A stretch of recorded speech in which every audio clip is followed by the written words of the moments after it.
On today's edition of the Locked On Florida Panthers podcast, we have Alex Baumgartner from 5 Reasons Sports Network on the show to discuss him being in person at the Hall of Fame induction. We're going to get a whole bunch of perspective on Roberto Luongo being inducted along with everyone else, all on today's edition of the Locked On Florida Panthers podcast. Your Locked On Panthers, your daily podcast on the Florida Panthers. Part of the Locked On Podcast Network. Your team every day.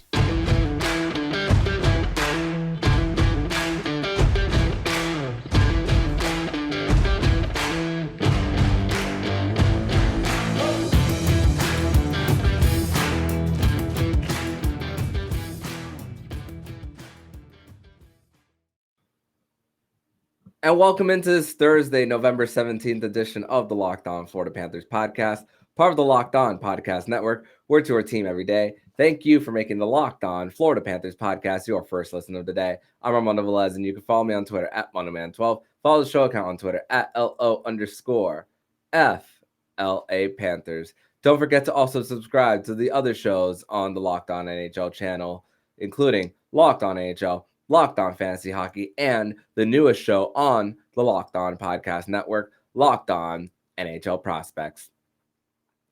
So, Cats fans, this is an episode that I've been really looking forward to recording and also teased a little bit earlier in the week. And even when discussing this previous episode with Alex, of course, this was planned all along about him bringing him in on the show because he was actually in person there at the Hockey Hall of Fame induction ceremony. And of course, the Florida Panthers having their first player who spent a majority of their career in a Florida Panthers sweater inducted into the Hall of Fame in Roberto Luongo. So a great time to bring in my guest on the show, Alex Baumgartner from the 5 Reasons Sports Network. Alex, welcome back to the show. Yeah, long time no see. It's been like 6 days. Yeah, just a little bit over since your last appearance on the show. So, of course, an exciting time, of course, for all of us this past weekend. We were talking quite a bit pre-recording, but of course, going now that the cameras are on and the recording and all that, we were discussing previously how I saw the Hall of Fame induction from a completely different lens on Twitter and a lot of us as well. And there's only so much we can take away from the weekend. As far as you being there in person, what was your biggest takeaway when it came to not only Roberto Luongo but just the weekend overall? The weekend overall was spectacular. The Hockey Hall of Fame, Kelly Massey, Lanny McDonald, all that was involved in creating all of this. They do it great every single year. This year was spectacular. With the COVID protocols pretty much coming down, there was a lot more hands-on stuff. The media, we got lots of access, lots of interviews, and the players really enjoyed it. I mean, you had a really great class this year, a very modern class with multiple first ballots. You had 3 Swedes, you had 3 Vancouver Canucks, you had multiple players that played in Canada. You had Herb Carnegie, who is probably the greatest player to never play in the NHL. The only reason he couldn't play in the NHL was because of the color of his skin. You had Riikka Salonen, who wasn't able to come, but she was one of the greatest European players of all time for the women's game. You had a very, very good class. Everyone from the inductees were just absolutely amazing to talk to. And Luongo, he is the star of the town, representing the Florida Panthers, the Vancouver Canucks, the city of Montreal, and of course, Team Canada. You heard Lou chants everywhere. I heard it on the red carpet. You heard it inside of the hall. You heard it at the Legends game when he was getting his blazer. Roberto Luongo, he was the last one to get the blazer. He was the last one to do his Hall of Fame speech. They usually save the last one for the one that the people are looking forward to most. Now, I'm not saying that Luongo is better than anyone there. They all rightfully deserve to be the Hall of Fame, but usually the last person to talk and the last person to do the blazer, and he did the puck drop multiple times, is usually the one with the biggest following, I would say. And obviously, Lou is one of the most known players in the modern NHL. Yeah, and it's just also really just comes down to his overall charisma as well.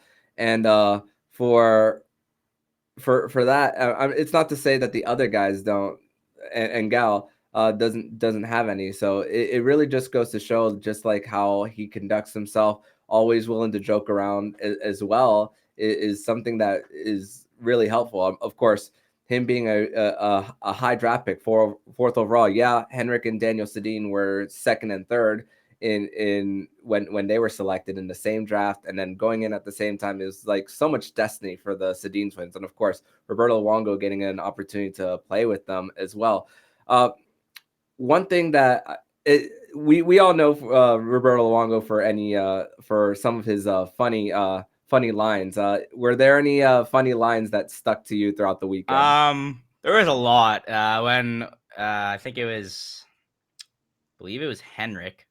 I can't really recall, but one of there was only one sitting there during the media conference, but he said he got the call in the bathroom, and Lou made a joke saying, "Oh, he picked up the mic, said, oh, I'm familiar with that." Obviously, in his playoff debacle, and he had to go to the bathroom. He mentioned that in his speech. He mentioned it a couple times, actually. You know, he made a joke saying that he heard usually you get the call around noon, and he didn't receive a call from Lanny and Mike until about 2:30. So he said he was on his third scotch by then, which everyone thought was hilarious. I asked him a couple times, like during the Legends game, I said, "Hey, you scored a couple goals tonight. You sure you didn't want to play four? Or you sure you rather not have been a four than a goal?" He said, "Well, not anymore." But you know, he was very he's very Lou-like. You know, the same character you see in person, the same character you see on Twitter. The entertainment factor was there, but also you could see the humbleness just with who he mentioned in his Hall of Fame speech. You know, talking about his personal trainer, about Francois, the former goalie coach for the Canadiens, talking about, you know, Patrick Roy and other Quebec goalies and stuff like that, talking about his parents, taking them to Val d'Or and everything like that. It's just, he was a very humble guy. And we've known that watching Lou. We've known that seeing Lou. Um, he was Lou this weekend. And the reason that he's in the Hall of Fame is for his great play, but the reason why he's so likable is because of the character that he shows with the community and with just everyone. He took the time to talk to every media member, shake everyone's hand. He was a treat to cover this weekend. Yeah, and definitely a treat to still have around. And we'll discuss more about Roberto Luongo and the Hall of Fame, and also about some comments that he made during the weekend in Toronto. So we're going to discuss that more here on the Locked On Florida Panthers podcast. But first, we're going to tell you all about Bet Online. And betonline.net is still your number one source for all things betting info, stats, and analysis. Get the latest odds trends for every professional and amateur league out there. From football to basketball to soccer, esports, we've got it all at betonline.net. And if you love sports podcasts, you can find those at BetOnline as well. We're always the fastest and easiest way to get your betting fix. Head to the website today or use a mobile device to learn more. BetOnline, where the game starts. Second segment here on this Thursday, November 17th edition of the Locked On Florida Panthers podcast. I got Alex Baumgartner here from the 5 Reasons Sports Network, who is in Toronto in person for the Hall of Fame induction ceremony for Roberto Luongo, along with the Sedin twins, Herb Carnegie, Daniel Alfredson, and Rika Salian.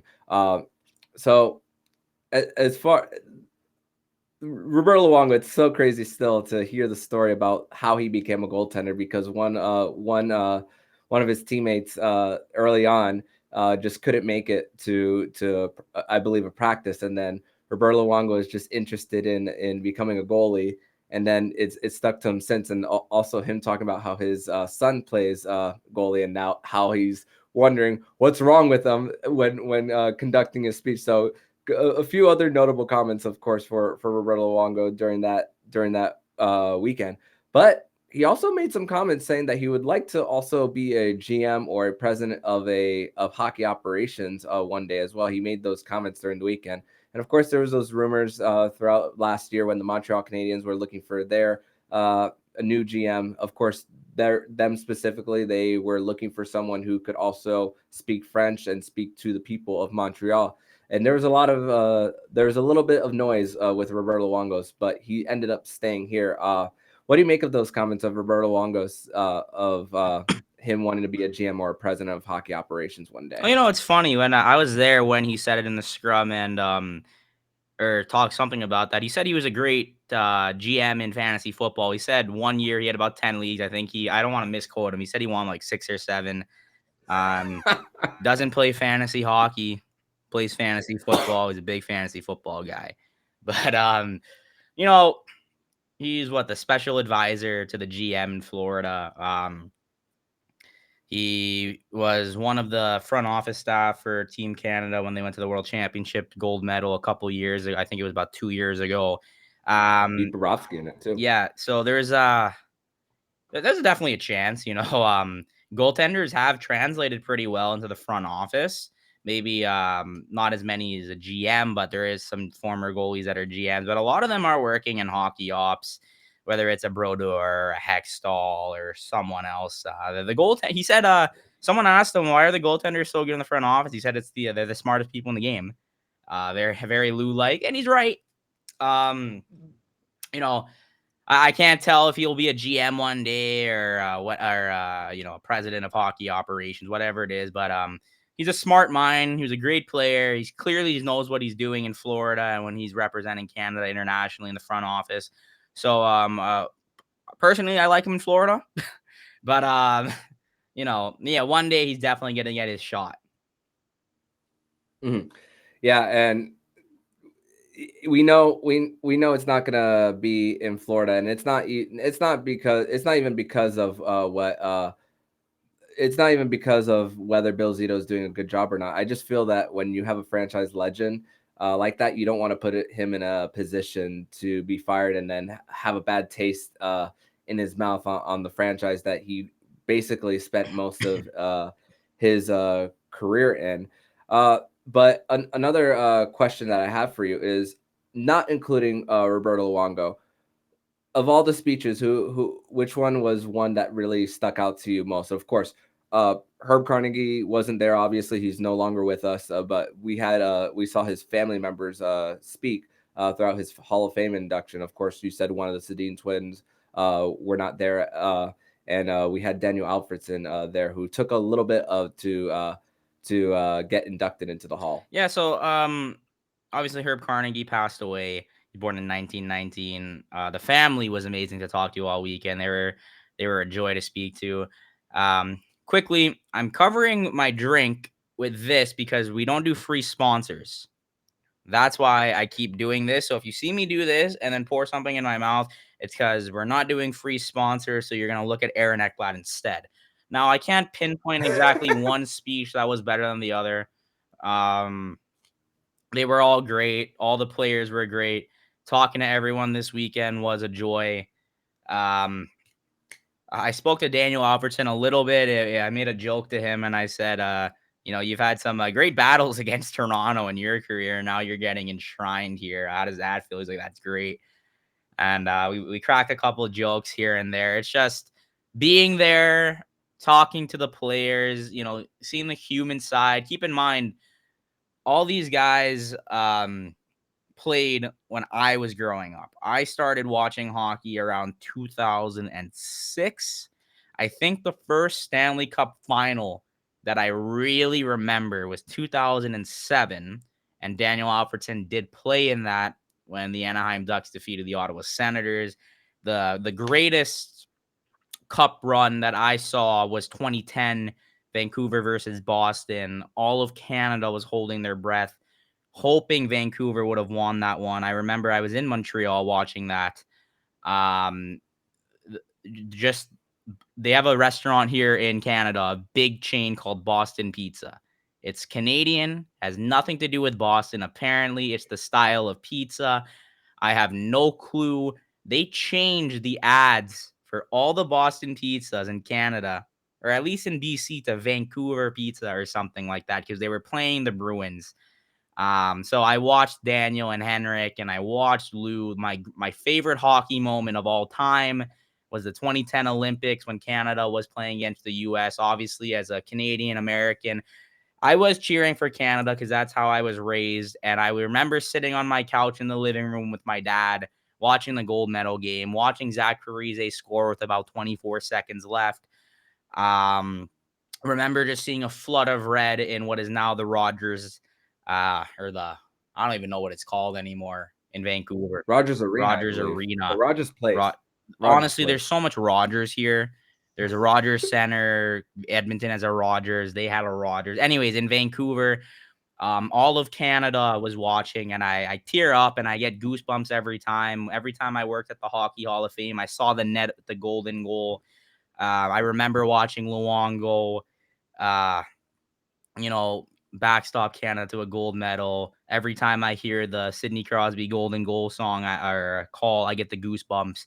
So to see that, to hear the Canadian media really ask about the triumphs of the 2010 Olympics, hearing Lou, talk about how he had to make a big save in the OT against Joe Pavelski. He slid the puck back to Scott Niedermayer, who sprung the play in transition, hit Crosby. Crosby got the puck from McGinley.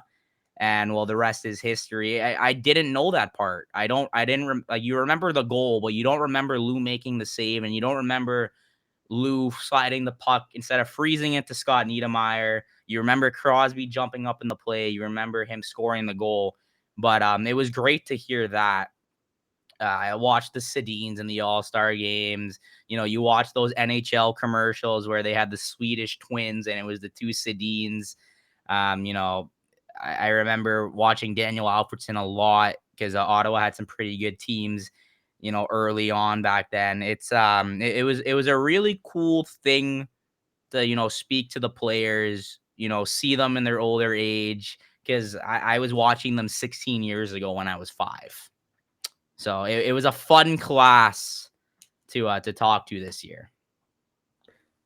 Yeah, and usually and it's crazy because usually for Hall of Fames, when it comes to the casual fan, uh, when it's not a player really of their team, it's really hard for them to get that emotional connection to want to know kind of what goes on and all the speeches as well when it's not someone of your team, someone who you followed. But with like Luongo as well, the very first Florida Panther really to spend most of his career there. Well, he's the So first this is ever an majority player to spend the majority of his career there. I think he had Majority. he had 1,044 NHL games. I think he had 572 with the Panthers. I did the math. It was about 100 more than he did with Vancouver, or somewhere in the ballpark. He only played 24 with the Islanders. So the Panthers do have guys in the Hall of Fame. I mean, Pavel Bure is one, the Russian Rocket. But Lou was that guy. He was there as a 21-year-old till he was 26. He got traded to Vancouver, had an amazing prime career there, went back to Florida, took them to the playoffs. He said he really wanted to take that team to the playoffs, which he did. Like we're talking about you just mentioned the players and how they're very recent, multiple first ballots. These guys didn't have to wait that long, correct? Last year, we had Jerome McGinley, who was the headliner, no question about it. One of the greatest two-way players, one of the greatest, he kind of made his own play type the way he played. They talked a lot about the Stanley Cup Finals with him. He's the guy I just mentioned in the Olympics. Marian Hossa was the other guy that was the recent retiree. The other couple of people were, Doug Wilson, who was a little bit older, and Ken Holland went in as a builder. So this class specifically was very personal to the fans, specifically the fans in Canada and Sweden. So I think, they didn't have a class in 2020. 2019 also had 2019, 2018, a couple older players. This is one of the first classes that I've seen in recent memory that had so many people that were just recently retired, first ballots, people that, 20-year-olds will remember, 30-year-olds will really remember. It was the selection committee knew what they were doing. These guys obviously deserved to get in. But like with the speeches, with the Legends game and everything like that, they could all participate because, they played 3 years ago. Mm-hmm. Yeah. So just and of course the class of 2023 those people who are eligible have been announced, and the name that really stuck out to me, though, immediately the moment I saw those names was Henrik Lundqvist as well. So definitely going to be an exciting one next year.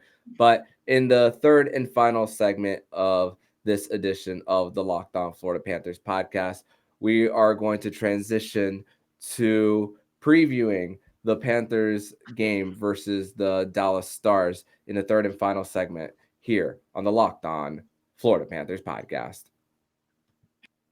Your Locked On Panthers, your daily podcast on the Florida Panthers. Part of the Locked On Podcast Network. Your team every day.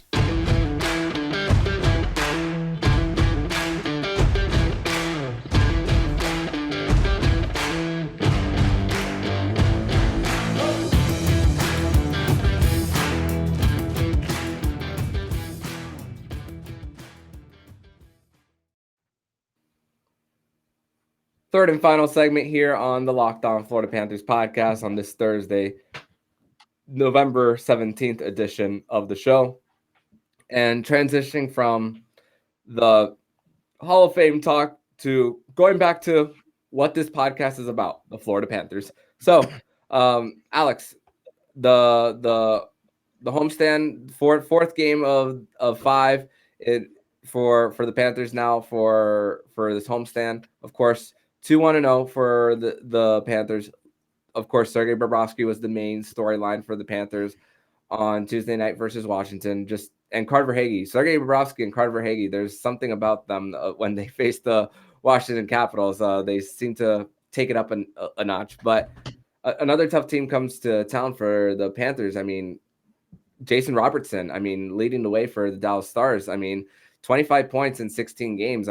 Of course, there was all that contract dispute in the offseason for Jason Robertson and company. Jake Ottinger got paid as well. So I've spoken about so many times of how that draft class in 2017 for the Stars, just boom, boom, boom of star players that you get in that same one. Heiskanen, Robertson, Ottinger, not in that order, of course, but just how they've been able to just get the talent there. And just looking up some of the statistics for Dallas is really the way to beat them if you're going to, is special teams. Second in the league in power play percentage and third in the league in PK percentage. Miro Heiskanen definitely is a guy who has elevated his game due to, of course, John Klingberg not being there anymore, and he plays on both sides of the puck too. So what do you think about this matchup for the Florida Panthers as they welcome in a kind of former division rival, quote unquote, in the Dallas Stars? Yeah, Jason Robertson is the best forward on that team, and he's a top 3 player on that team. We can go no particular order: Ottinger, Robertson, and Miro Heiskanen. Dallas is a nice team. I like what they did in the offseason. Obviously, Jason Robertson re-signing was the biggest thing. He had his RFA rights, but he's been good since he's entered the league. Former Panther Mason Marchment's also on the Dallas Stars, and he just scored a goal against Tampa. So hopefully he takes it a little easy on the Panthers. Quickly, I just want to touch on the performance last game. 3 points from Matthew Tkachuk, 3 points from Sasha Barkov, 2 goals from Carter Verhaeghe, 40 saves, including 5 for 5 on the penalty kill for Sergei Bobrovsky. The Panthers went 1 for 1 on the power play, there was some of the calls that were given, when one team gets one power play, one gets five, there's probably one that should have went the other way and then one that might have, not been taken back or whatever it is. But the Panthers went 100% on special teams. We're not going to count the 4-on-4 goal. The 5-on-4 and then the 4-on-5 they did perfectly fine, which is something that doesn't happen often this year with the team. So going into a game against a special teams juggernaut like the Dallas Stars is going to be very important. I'm going to assume it's going to be Bob's net. You ride the hot hand. They did that with Knight. Knight played 3 straight games, and then Bob went in after a 10-day rest and shut the door. So, 40 saves, even though he gave up the 2 goals. One was a deflection. Another one, the Panthers were absolutely getting walked by the Washington Capitals in that third period. Nick Cousins saved the day, it seemed like. But, the Panthers are going to have a similar performance to what they had in the first period against the Washington Capitals, where they completely dominated them 20-7 in the shots. The Panthers have, number 1 in expected goals and, just ridiculous metrics that show how close they are, and they're just not getting the cigar lit. So the goals are going to come. You kind of see that yesterday where it's not a 1-goal game anymore. You get a couple goals there, you bury the empty netter. So you're going to have to look for that against Dallas. Dallas is a good team. They went to the Stanley Cup Finals a couple years ago. A couple aging stars. Jamie Benn isn't necessarily what he used to be. Joe Pavelski seems like this guy doesn't age because he's just been great the last couple years after leaving San Jose. Mason Marchman's good. Jason Robertson's absolutely unreal. It's gonna be a nice little matchup. I think these two teams are gonna have a fun game, and I think it might be a shootout. Yeah, and then Mason Marchman, man, if Bill Zito had the cap space, he would have done anything and everything to try to. He would have been the top priority over Giroux, I think. Just with the dollar amount and the way he played and the style of his game, it fits what the Panthers need.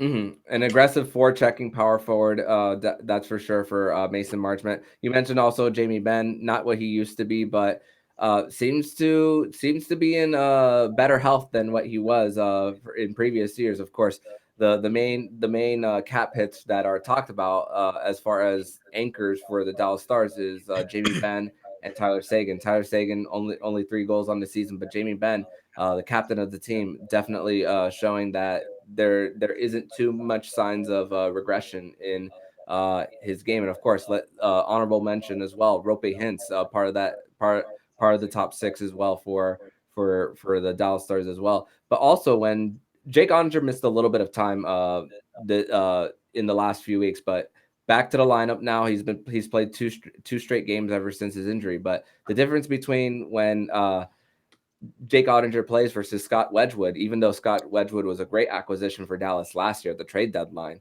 is a goal per game. Just a big difference between Jake Oettinger and Wedgwood. I mean, it's not to the point where with Carter Hart and Felix Sandstrom as far as that much of a difference versus who's in net, but a guy that Spencer Knight is going to be compared to, along with Carter Hart, for many years as young players who were recently drafted, got bridge deals, and just trying to prove themselves. But Jake Oettinger seems to be earning that $4 million that he got this offseason. Oh, he's definitely earning it. This isn't necessarily a league where young goalies come in and shine. 3 names you mentioned. I'm going to throw Thatcher Demko in there. He had a pretty good start to his career. There's a couple of good goaltenders around the NHL. It's not necessarily. Just quickly going back to Luongo, he played at 21, 22. He had a 19-year career. He came in very young.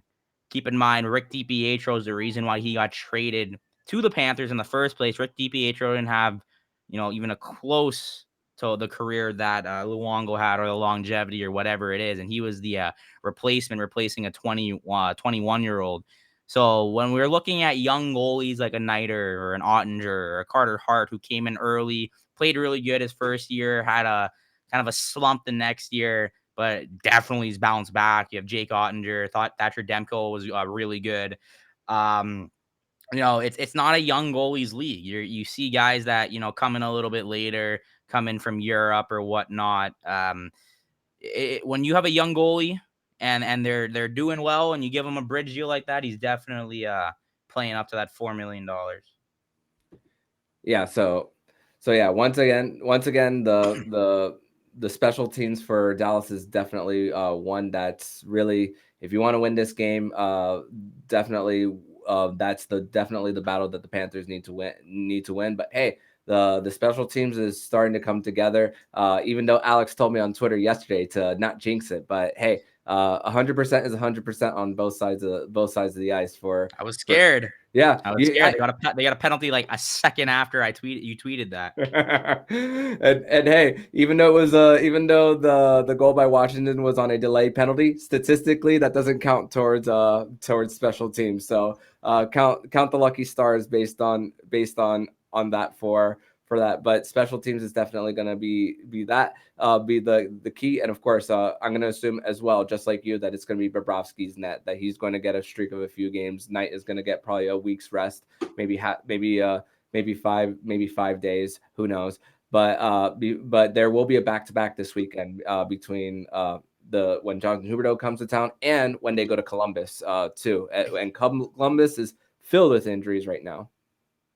You want to hear an absurd stat? And I thought Luongo was lying when he said it in his Hall of Fame speech when Noodles played 5 games a year. Mm-hmm. I checked. His last 3 years in Florida, Lou played like 65 or 68, 72, and 75. Oh my God. When we were talking about Spencer Knight and Bob, maybe going 50-30, Luongo played 317 games. I know this because I might be writing a Luongo feature right now. He played 317 games in the 5 seasons when he started his career in Florida. That shouldn't happen. He played 317 games with the Panthers in his first stint. That just goes to show that when you're definitely trying to claw out wins, and you definitely have a guy as talented as Luongo, that he is the guy that gives you the best chance to win. And of course, those all those starts, averaging 9 more shots against the game in 2004, more than Marty Brodeur as well, and still falling short of the playoffs multiple times. It's just you can only imagine the utter frustration. But we got to see some highlight reel plays throughout his career. That's for sure. He's one of the greatest players to never win a cup, and that, besides those Vancouver teams, he didn't really have any. Like he kind of the Florida picked it up a little bit too late in his career, unfortunately, because if you had anywhere close to a prime Luongo with the team the Panthers had last year, and the goaltending was really good in that first round, and I don't think it was bad in that second round, but man, Lou deserved a team or two like the one they had last year. Mm-hmm. Couldn't have said it better myself, my friend. And how special is Roberto Luongo? In 2008, when he was with Vancouver, the first goalie to become a captain of a team since 1948. So that's I'm trying to do math in my head. That's 60 years between a goalie being captain. And that's how you know that you are not only that great of a player, but also you impact the locker room that greatly. As like I said at the very beginning of the show, Lou and his just overall charisma and someone who just seems like a person who's just willing to listen to people and just be there for you. And that's really the takeaway as far as who he is as a person. I can only imagine the father, Roberto Luongo, and how his wife views him. If he's that charismatic in the locker room, I can only imagine how it is off the ice as well, away from everything. But Alex, I want to thank you once again for coming on to this episode of the Locked On Florida Panthers podcast to share your in-person experience from Roberto Luongo, along with everyone else who got inducted into the Hall of Fame this past weekend. Tell everybody where they can find you online. All right, keep it simple. A Baumgartner 91 on Twitter, and then my work will be on 5 Reasons Sports. Luongo article I'm shooting for the morning. Oh, so you'll get a podcast. You'll get a podcast with Alex Baumgartner in the morning, discussing Roberto Luongo, and you'll get an actual article. And we'll definitely plug it here on the Locked On Florida Panthers podcast. the Twitter pages, and all that. So thank you once again, Alex, and hope to have you back on soon. And if you like what you're hearing, please subscribe to the podcast to be notified every single time the Locked On Florida Panthers podcast jumps into your podcast feed. Don't forget to also subscribe to all the shows on the Locked On NHL network, including Locked On NHL, Locked On Fantasy Hockey with Flip Livingstone and Stu Roden, and the newest show on the Locked On NHL network, Locked On NHL Prospects. Thank you for making the Locked On Florida Panthers podcast your first listen of the day. And for your second listen of the day, make sure to listen to today's episode of Locked On Sports Today. Locked On Sports Today gives you a 20-minute or less podcast discussing all things throughout the sports scene. You'll get daily interviews and the take of the day. Locked On Sports Today, available on the Odyssey app, YouTube, or wherever you get your podcasts. So I'm Armando Velez with Alex Baumgartner. And you've been listening to Locked On Florida Panthers podcast, part of the Locked On Podcast Network, where it's your team every day.